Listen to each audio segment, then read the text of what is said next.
గుండెపోటు వచ్చిన వారు గంట ముందు ప్రభుత్వ ఆసుపత్రికి వస్తే వారి ప్రాణాన్ని కాపాడటానికి 40,000 ఖరీదు చేసే ఇంజెక్షన్ ప్రభుత్వ ఆసుపత్రిలో ఉచితంగా అందిస్తుందని హాస్పిటల్ సూపరింటెండెంట్ డాక్టర్ గార్గే తెలిపారు. ఎన్టీఆర్ జిల్లా తిరువూరు గవర్నమెంట్ ఏరియా ఆసుపత్రిలో ముగ్గురికి గుండెపోటు రాగా వారికి ఇంజెక్షన్ ఇచ్చి విజయవాడకు తరలించారు. వారు క్షేమంగా తిరిగి వచ్చారని తెలిపారు. ఈ ప్రాంత ప్రజలు ప్రభుత్వం అందించే సేవలను ఉపయోగించుకోవాలని గార్గే కోరారు. చెస్ట్ పెయిన్ అని ఆ పేషెంట్ హార్ట్ స్ట్రోక్తో వచ్చిన వాళ్ళు మనకి వచ్చిన వెంటనే మన దగ్గరికి వస్తే 1 అవర్ లోపు కాస్ట్లీ ఇంజెక్షన్ 45,000 వర్త్ ఇంజెక్షను పేషెంట్కి ఇవ్వటం వల్ల పేషెంట్కి చాలా చాలా బెనిఫిట్ అవుతుంది.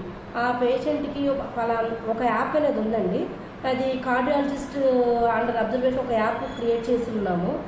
దాని ద్వారా cardiologist Vijayawada Siddhartha medical college cardiologist ఇన్స్ట్రక్షన్తో ఈ పేషెంట్కి మనం ఈసీజీ తీసి వెంటనే మనం ఆన్లైన్లో అప్లోడ్ చేస్తే ఇది స్టెమీ అని వాళ్ళు డిసైడ్ చేస్తే కనుక మనం ఆ ఇంజెక్షన్ వెంటనే 1 అవర్లో పేషెంట్కి ఇస్తే పేషెంట్కి ఇచ్చేసి స్టేబుల్ ఇచ్చేసిన వెంటనే మనం అంబులెన్స్లో పంపిస్తే అక్కడ వాళ్ళు తర్వాత స్టెంట్ ఇచ్చా ఇలా యాంజియో చేసుకొని డిసైడ్ చేస్తారు.